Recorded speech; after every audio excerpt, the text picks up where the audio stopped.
Hello, dear student. Assalamu alaikum. So today we will discuss about BSc Nursing post paper on the atomic structure. Okay, so today we will discuss about only atomic structure. So आज हमने जो है कुछ MCQs discuss करने हैं on the basis of atomic structure. So जो कल हमने डिस्कस किया था पिछले जो भी states of matter, then today I will discuss about only atomic structure. Okay, सो जिन भी न्यू स्टूडेंट ने अभी तक मेरे चैनल को सब्सक्राइब नहीं किया, लाइक नहीं किया, शेयर नहीं किया, तो काइंडली सब्सक्राइब करें, लाइक करें एंड शेयर करें ताकि जो भी अपडेट हो तो आप तक ज़रूर पहुंचे। ओके, सो मैंने जो है बायोलॉजी के पोर्शन जो भी फर्स्ट ईयर का सिलेबस है, मैंने उससे रिलेटेड जो भी एमसीक्यूज आ चुके हैं बीएससी नर्सिंग में जो एनटीएस वालों ने कनेक्ट किए हैं, आज तक जो भी कनेक्ट करवाने आ रहे हैं, जो होने वाले हैं, उससे रिलेटेड जो भी एमसीक्यूज थे वो मैं आज आपको करवाने जा रहा हूँ। ओके, सो जिन भी स्टूडेंट ने अभी तक मेरे पिछले लेक्चर्स नहीं सुने तो काइंडली वो सुने ताकि जो भी आपका कंसेप्ट हो क्लियर हो जाए। मैंने प्लेलिस्ट डाली है, यहाँ बनाई है, आप देख सकते हैं मेरे चैनल पे। ओके, जो भी अपडेट आती है ओवरऑल पाकिस्तान से रिलेटेड, फॉर पेरेंट्स में जो भी अपडेट होती है एडमिशन से रिलेटेड एंड मेरिट बेसिस पे जो भी जिन भी बच्चों की मेरिट लगती है उससे रिलेटेड, इंटरव्यू से रिलेटेड जो भी अपडेट रहती है मैं इस चैनल पे शेयर करता हूं। तो काइंडली इस चैनल को सब्सक्राइब करें ताकि आपका जो है बेहतर से बेहतर माइंड सेट हो। ओके, सो वीडियो स्टार्ट करने से पहले मेरी यही गुजारिश होगी कि जिन भी स्टूडेंट ने मेरे पिछले लेक्चर्स नहीं सुने तो काइंडली वो सुने। ओके, सो स्टार्ट करते हैं लेक्चर्स को। So first of all first MCQs में लिखा हुआ है एटॉमिक स्ट्रक्चर से रिलेटेड जो भी एमसीक्यूज आ चुके हैं मैं वो आपको सॉल्व करवाने जा रहा हूँ। ओके, सो मेरा साथ ना छोड़िएगा। Okay, so who is the credited with the discovery of electron? Okay, who is discovery of electron through the cathode rays tube experiment से जो कैथोड रे जो प्रोड्यूस हुए थे जिसको इलेक्ट्रॉन नाम दिया, कैथोड नाम दिया, जो एक इलेक्ट्रॉन को डिस्कवर किया एक साइंटिस्ट ने। That scientist is known as J Thomson. Okay, not Ernest Rutherford, not Nielsen Bohr, not Max Planck. So only J.J. Thomson is discovered by the electron through the cathode ray tube of experiment. Okay, so चलते हैं next MCQs की तरफ। In Rutherford gold foil experiment, what type of particles were bombed at a thin gold foil? Okay, जो Rutherford था उसने gold foil के experiment किया, जो उसके कौन सी टाइप थी, पार्टिकल्स की टाइप जो उसने बॉम्ब किया कि इधर थिन गोल्ड फॉइल थे वो हमारे पास गामा पार्टिकल्स थे। Okay, not sorry beta particles थे, नॉट गामा थे, नॉट अल्फा थे, not neutron of particles, only beta particles थे। ओके, आपको बात समझ में आ गया। ओके, सो चलते हैं नेक्स्ट एमसीक्यूज की तरफ। Who discovered the neutron? वो कौन से साइंटिस्ट थे जिन्होंने न्यूट्रॉन को डिस्कवर किया? तो वो हमारे पास जो न्यूट्रॉन के डिस्कवरी से जो साइंटिस्ट ने डिस्कवर किया वो साइंटिस्ट था, एक साइंटिस्ट थे जिसका नाम इनों में दिया गया है। तो वो साइंटिस्ट जो है वो हमारे पास जेम्स चैडविक है। Neutron is discovered by scientist, that scientist known as James Chadwick, not Nelson Bohr, not James Clerk Maxwell, then Ernest Rutherford. So only James Chadwick, this scientist known as discoverer of neutron. Okay, so electron को जो discover किया scientist ने वो J Thomson था। Then proton को जो Rutherford ने discover किया। देन दी न्यूट्रॉन लास्ट वन जो है था जिसपे कोई चार्जेस नहीं थी वो न्यूट्रल था। जो न्यूट्रॉन पे जो साइंटिस्ट ने डिस्कवर किया स्टडी की साइंटिस्ट पे जो साइंटिस्ट था वो एक जेम्स चैडविक साइंटिस्ट था। ओके, सो आपको बात समझ में आ गया। कोई भी कन्फ्यूजन हो आप मेरे कमेंट्स में जो है अपना कमेंट्स जो है भेज सकते हैं, मैं उसी का रिप्लाई करूंगा। ओके, कोई मसला नहीं होगा। सो चलते हैं नेक्स्ट एमसीक्यूज की तरफ। In Planck's equation what does as represented. So Planck's quantum theory में जो हमारे पास एज जो होती है वो किसको रिप्रेजेंटेड की रिप्रेजेंट की थी है। ओके, सो वो हमारे पास प्लॉन्क्स कांस्टेंट होती है, जो एच जो होती है वो उसको रिप्रेजेंट करती है। So this is called as Planck's constant theory. Okay, so not Avogadro's number, not Boltzmann constant, not speed of light, so only H represented the Planck's constant. Okay, so चलते हैं next MCQs की तरफ। What is the maximum number of orbital present in a subshell represented by the azimuthal quantum number of 3i? Okay, so azimuthal quantum number को ऐसे show करते हैं, और sorry L से जो हमारे पास उसका 3 है, 3 इज 7, इसका हमारे पास करेक्ट ऑप्शन है। Okay, what the maximum number of orbital present in subshell? So maximum number of orbital में जो subshell होते हैं वो हमारे पास 7 होते हैं। okay, number of orbital is maximum, okay, in azimuthal quantum number you know very well is C is a 3। okay, so चलते हैं next MCQs की तरफ।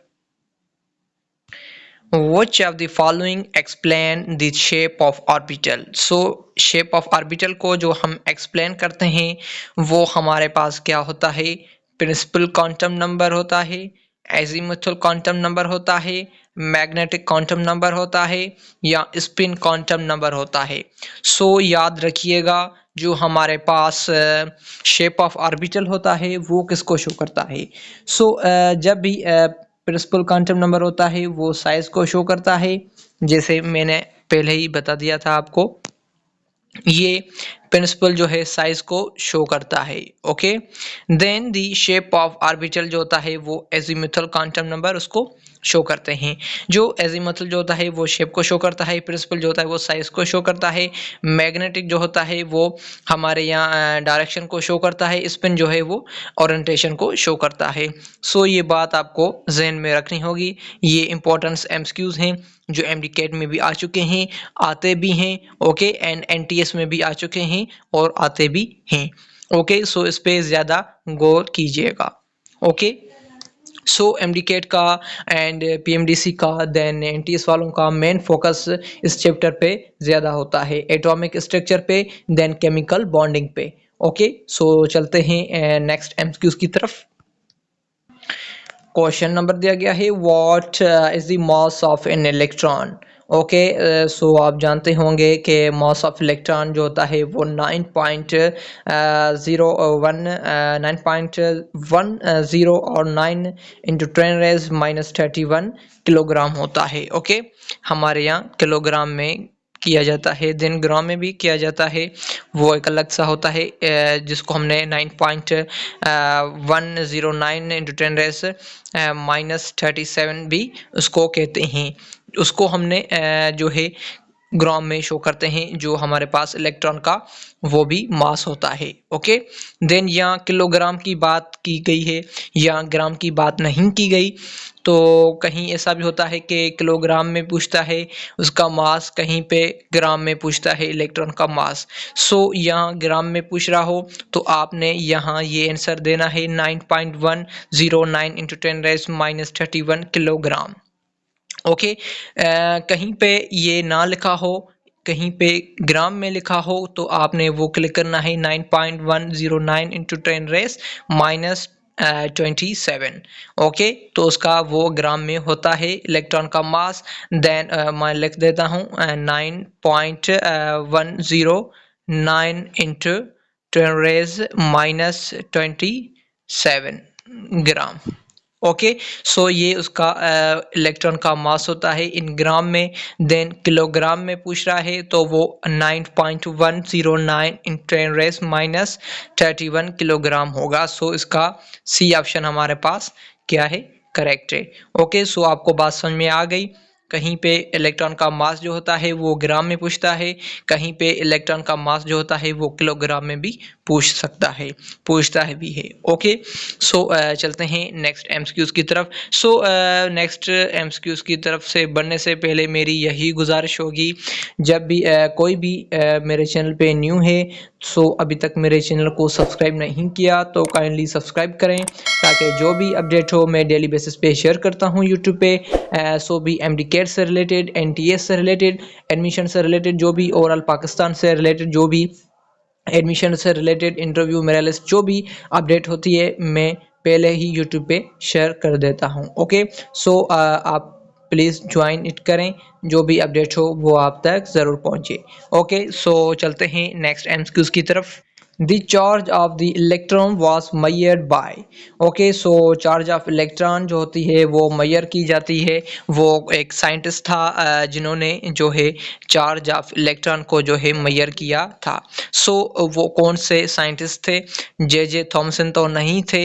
ये इलेक्ट्रॉन तो ये है जे जे थॉमसन ने तो डिस्कवर किया था, लेकिन उस पर जो चार्ज को मेजर किया था वो कौन सा साइंटिस्ट था? वो हमारे पास नेल्सन बोहर भी नहीं था।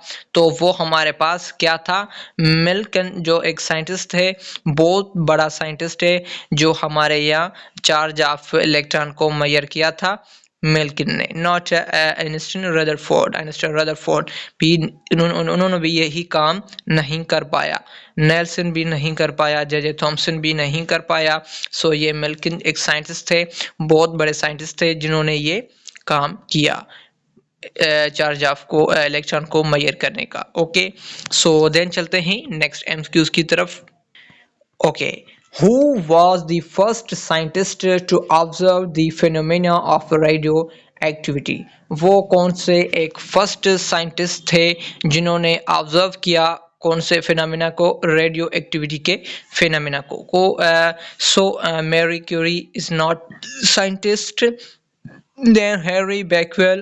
This scientist's theory was given by radioactivity. Okay, not Einstein, Rutherford, not J.J. Thomson. So ये उनसे बात बड़ी जेन से निकल चुकी थी, उन्होंने ये काम नहीं कर पाए। सो रेडियो एक्टिविटी को जो ऑब्जर्व किया एक साइंटिस्ट था जिन्होंने ये किया, सो वो हेनरी बेक्वेल थे जिन्होंने ये रेडियो एक्टिविटी का ऑब्जर्व किया फिनोमेना को। ओके, सो आपको बात समझ में आ गई। ओके, सो चलते हैं नेक्स्ट एमसीक्यूज की तरफ।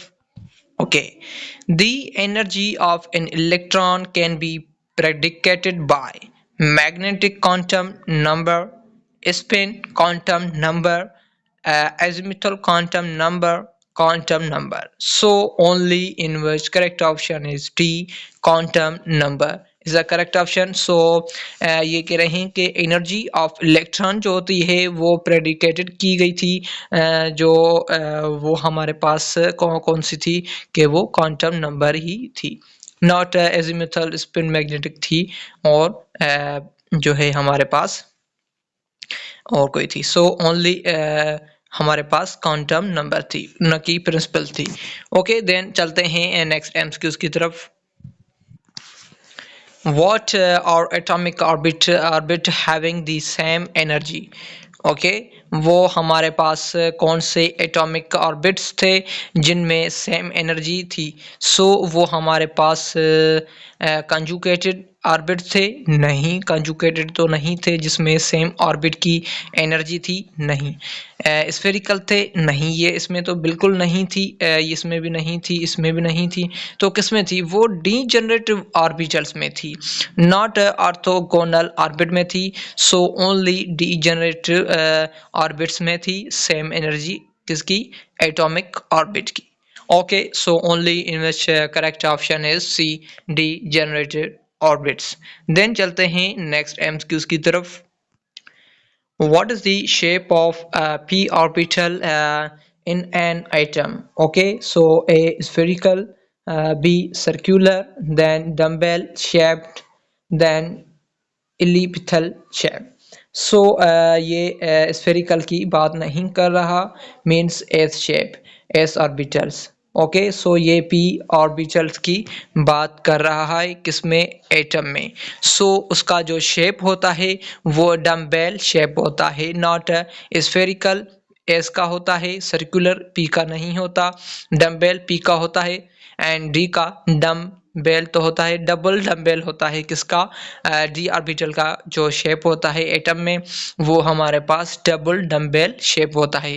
किसका, डी हमारे पास जो होता है उसका जो शेप होता है एटम में वो डबल डम्बेल शेप होता है। ओके, ये बात आपको याद रखनी होगी, कई बार एमडी कैट की टेस्ट में आ चुका है एंड एनटीएस वालों ने भी उसने भी जो है इसका एडिशन किया है। ओके, यही कुछ पॉइंट्स होती हैं, यही कुछ टॉपिक्स होते हैं, azimuthal and magnetic spin, spherical, then P orbital, S orbital, D orbital, F orbital, उसमें डिजेनरेटिव किस में होता है किस में नहीं होता, किसका कौन सा शेप होता है, कैसे बिहेव करते हैं, कैसा काम होता है, ये किसने इलेक्ट्रॉन डिस्कवर किया, ये किसने किया, इस पे किसने चार्ज लगाई, और उसके बाद इसका कितना मास है, इसकी कितनी चार्ज है। ओके, तो यही सारी पॉइंट्स होती हैं जो हमारे यहाँ एटॉमिक स्ट्रक्चर में ऐड की गई हैं, और रेडियो एक्टिविटी से अल्फा बीटा गामा जो भी इसमें टॉपिक्स दिए गए हैं उससे रिलेटेड 3 से 5 से 7 भी एमसीक्यूज कहीं कई बार आ चुके हैं एमडी कैट की टेस्ट में। ओके, सो एनटीएस वालों जो होते हैं वो 2 से 3 एमसीक्यूज इस चैप्टर से निकालते हैं, ज़्यादा से ज़्यादा 5 निकालते हैं, कम से कम जो है 3 ज़रूर निकालते हैं इस चैप्टर से। So very very important chapter होता है ये एटॉमिक स्ट्रक्चर, किसमें, एनटीएस वालों से रिलेटेड जो भी उसमें एमसीक्यूज शेयर करते हैं उसमें एडिशन होती है वो एटॉमिक स्ट्रक्चर की ज़रूर होती है। ओके, सो कुछ बातें होती हैं को जो आपको याद रखनी होती है। ओके, सो देन चलते हैं नेक्स्ट एमसीक्यूज की तरफ। The wavelength of the electron was verified by J.J. Thomson, Niels Bohr, Davison and German than the Max Planck. So wavelength of electron was verified. So जो हमारे पास wavelength जो थी electron की वो किसने वेरीफाइड की थी, सो वो हमारे पास डेविसन एंड जर्मर एक साइंटिस्ट थे जिन्होंने ये काम किया। ओके, ये जो जे थॉमसन ने भी नहीं किया, नेल्सन बोहर्स ने भी नहीं किया, मैक्स प्लॉन्क ने भी नहीं किया। ये वेवलेंथ ऑफ इलेक्ट्रॉन की जो वेरिफिकेशन की वो हमारे पास डेविसन एंड जर्मर जो एक साइंटिस्ट थे, एक बहुत बड़े साइंटिस्ट थे जिन्होंने ये काम किया। क्या काम, wavelength of electron was verified by Davison and Germer. Do you understand, so आपको बात समझ में आ गया। सो ओके, सो चलते हैं नेक्स्ट एमसीक्यूज की तरफ। Okay, when the 6d orbital is complete then the next entering electron goes into।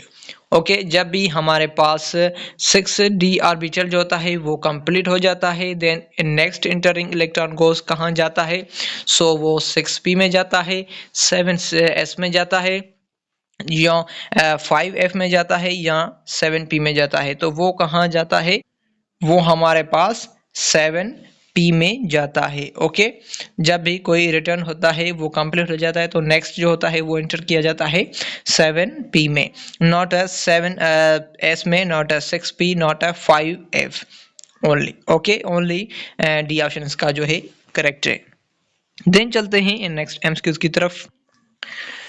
What is the correct electronic configuration of nitrogen? So nitrogen की जो इलेक्ट्रॉनिक कन्फिगरेशन होती है वो हमारे पास 1s2 2s2 2p4 होती है, नहीं उसकी तो हमारे पास 1s2 2s1 2p6 भी नहीं होती। ओके, सो 1s2 2s2 2p3 नहीं होती। सो इसका करेक्ट ऑप्शन हमारे पास डी है, जो 1s2 होती है, 2s2 2p6 3s1 इसकी जो है करेक्ट इलेक्ट्रॉनिक कन्फिगरेशन होती है किसकी, नाइट्रोजन की। ओके, सो चलते हैं नेक्स्ट एमसीक्यूज की तरफ। What is the correct expression for Planck's quantum? Planck's equation से रिलेटेड जो इसकी करेक्ट एक्सप्रेशन है वो हमारे पास E equal to H lambda है, नहीं जी। E equal to H V भी नहीं है, तो इसकी क्या है? सो सी इसका करेक्ट ऑप्शन है। ओके, सी इसका करेक्ट ऑप्शन है, ई इक्वल टू एच और is the equation of Planck's quantum theory जो होती है उसमें जो इक्वेशन शो कर देती है, प्लॉन्क्स इक्वेशन प्लॉन्क्स को शो करती है, जिसको एक्सप्रेशन किया जाता है इक्वल टू एच और से। ओके, आपको बात समझ में आ गया। सो चलते हैं नेक्स्ट एमसीक्यूज की तरफ। सो नेक्स्ट एमसीक्यूज की तरफ से बढ़ने से पहले मेरी यही गुजारिश होगी स्टूडेंट से, जो भी मेरे चैनल पे न्यू है, अभी तक मेरे चैनल को सब्सक्राइब नहीं किया, काइंडली सब्सक्राइब करें, लाइक करें एंड शेयर करें, ताकि जो भी अपडेट हो वो मैं डेली बेसिस पे शेयर करता हूँ यूट्यूब पे, तो वो आप तक ज़रूर पहुँचे। ओके, सो चलते हैं नेक्स्ट एमसीक्यूज की तरफ। Okay, which element has a highest electronegativity? जो हमारे पास वो कौन से एलिमेंट होते हैं जिसमें हाईएस्ट इलेक्ट्रोनेगेटिविटी पाई जाती है? जो एलिमेंट है, ऑक्सीजन तो नहीं है, मेरे ख्याल से फ्लोरीन ही इसका करेक्ट ऑप्शन होगा। ओके, सो हमारे पास जो फ्लोरीन होती है उसकी हाईएस्ट इलेक्ट्रोनेगेटिविटी होती है। ओके, इलेक्ट्रोनेगेटिविटी उसकी है फ्लोरीन की 4.0। Okay, then the other zinc, शायद जिंक नहीं, कोई और एलिमेंट है जिसकी 0.7 होती है। ओके, सो फ्लोरीन की जो हमारे पास हाईएस्ट इलेक्ट्रोनेगेटिविटी होती है वो हमारे पास क्या होती है? 4.0। This electronegativity of fluorine is highest. Okay, then 0.7 जो होती है वो एक एलिमेंट है, मुझे मेरे जहन से नहीं आ रहा। ओके, सो उसकी जो है 0.7 होती है। सो यहाँ highest electronegativity of fluorine is 4.0, इसका करेक्ट ऑप्शन है। ओके, देन चलते हैं नेक्स्ट एमसीक्यूज की तरफ।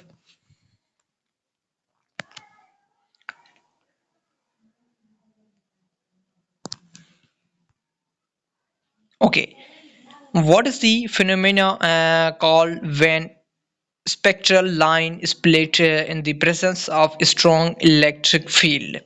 ओके, सो वो कौन सा फिनोमेना होता है जो हमारे पास स्पेक्ट्रल लाइन जो होती है वो स्प्लिट होती है in the presence of strong electric field?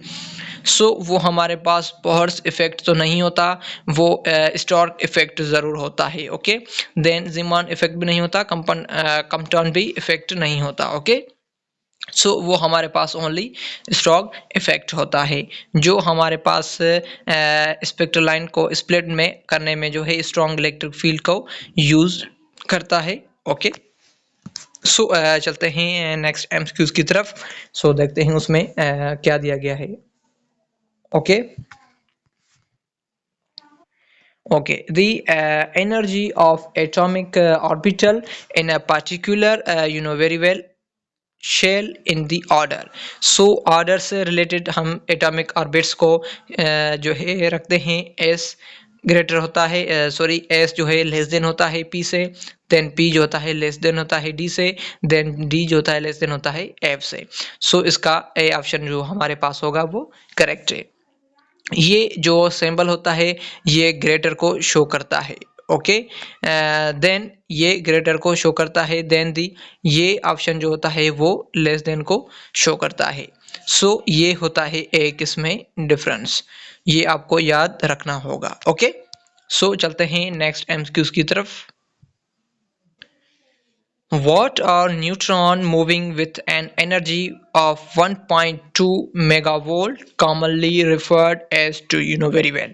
जब भी हमारे पास न्यूट्रॉन जो मूविंग कर रहा होता है विद द एनर्जी के साथ, तो उसका जो मेगावोल्ट पावर होता है वो हमारे पास 1.2 होता है, जो उसको रेफर्ड किया जाता है किससे? थर्मल न्यूट्रॉन से नहीं किया जाता, वो स्लो न्यूट्रॉन भी नहीं होता, वो हमारे पास फास्ट न्यूट्रॉन होता है। ओके, इसका यही काम होता है। देन चलते हैं नेक्स्ट एमसीक्यूज की तरफ। An increase in atomic number is observed during alpha emission, beta emission, radioactivity, both A and B. Okay, so increase in atomic number जो हमारे पास जो होगा वो इंक्रीज किया जाएगा, ऑब्जर्व किया जाएगा जब हमारे पास अल्फा पार्टिकल्स होंगे, बीटा पार्टिकल्स होंगे, रेडियो एक्टिविटी होंगे। सो ओनली अल्फा पार्टिकल्स होते हैं जब भी हम इंक्रीज करते हैं atomic number. Okay, so in which correct option is A, alpha emission. Then चलते हैं नेक्स्ट एमसीक्यूज की तरफ। An angular momentum of an electron, you know very well. आप सभी जानते होंगे कि जो एंगुलर मोमेंटम होता है इलेक्ट्रॉन का, वो हमारे पास क्या होता है, वो n2h/2x नहीं होता। देन उसके बाद बी में देखते हैं nk2/2 और तो ये भी इसका नहीं होता। तो इस दोनों में देखते हैं NH होता है /2 पाई होता है। सो ये 4 पाई लिखा हुआ है, सो ये भी इसका इनकरेक्ट है। सो डी ऑप्शन इसका करेक्ट है। NH/2 पाई जो है इसका एंगुलर मोमेंटम है, किसका, हमारे पास जो है इलेक्ट्रॉन दिया गया है तो इसका जो है एंगुलर मोमेंटम है।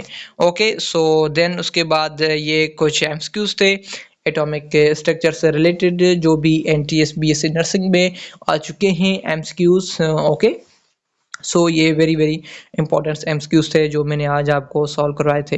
ओके, सो मुझे दीजिए इजाज़त, मिलते हैं नेक्स्ट वीडियो में। सो अभी तक मेरे चैनल को सब्सक्राइब नहीं किया तो काइंडली सब्सक्राइब करें, लाइक करें, शेयर करें। Thank you, best of luck. Okay.